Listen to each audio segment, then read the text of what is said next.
Hello, friends. I'm Navina, and today I will read you a story from the December 1982 issue of Chandamama. The story's name is Report from the Forest. Mandar was a courtier in the Darbar of King Chandrasen. He enjoyed a special position because he was very witty. When he narrated a story or an anecdote, the whole court listened to him with rapt attention. Whenever there was a debate or an argument on a subject, he won the maximum support by virtue of his polished and clever speech. Is there any speaker cleverer than you? Once the king asked Mandar. Mandar smiled proudly. My lord, why don't you announce a reward of 100 gold coins for one who would defeat me in a dialogue? But all those who would dare take up the challenge and get defeated must come prepared to be whipped.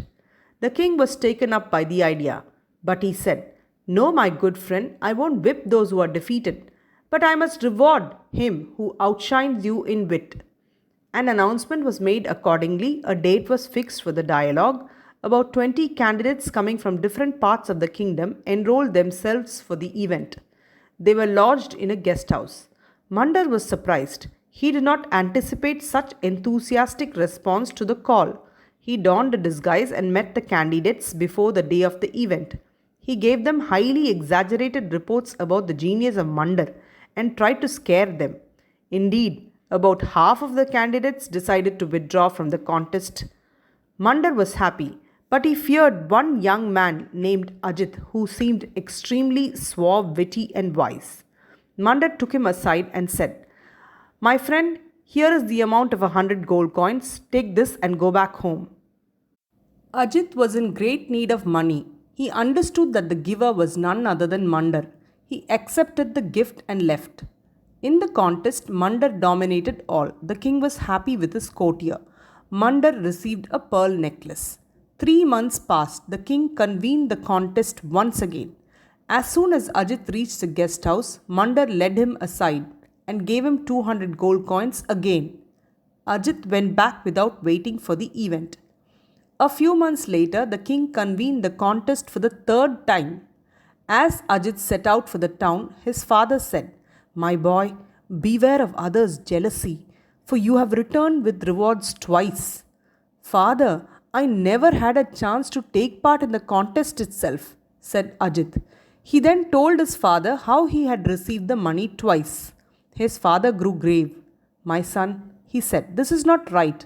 God has given you the wit and the power to speak. Nobody should be able to silence you through a bribe. Ajit nodded. As soon as Ajit reached the guest house, Mandar offered him a bribe of 200 gold coins again and requested him to withdraw. Ajit did not agree. Mandar gradually raised his offer to 1,000 gold coins. Even then, Ajit was not willing to go back. At night, Mandar's hired hoodlums kidnapped him from the guest house and carried him into the forest and left him there. Ajit walked back to the court, but the contest had by then been over. Even after this, Ajit tried to participate in the contest, but Mandar stopped him somehow or the other every time. That only made Ajit more adamant. He managed to reach the court by the 10th time. Mandar looked astonished and annoyed, for he had taken all steps to check Ajit from reaching the court. The king signaled for the dialogue to begin. At once Ajit spoke out. I was coming through the forest. A tiger came rushing upon me. Is that so? Was it a big one? Asked some of the participants.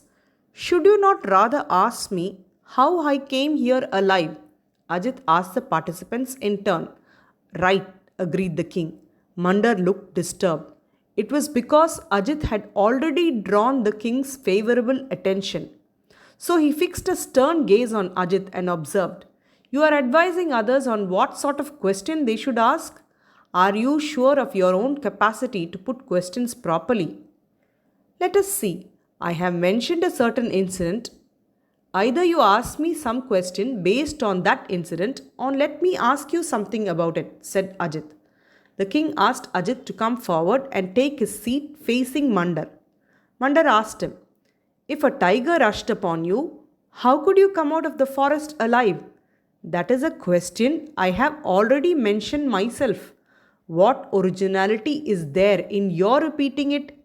Should you rather not ask me why I had taken to the forest route instead of travelling along the king's highway? Ajit paused. Mandar looked pale. Smiling meaningfully, Ajit said, "Let me provide the answer myself.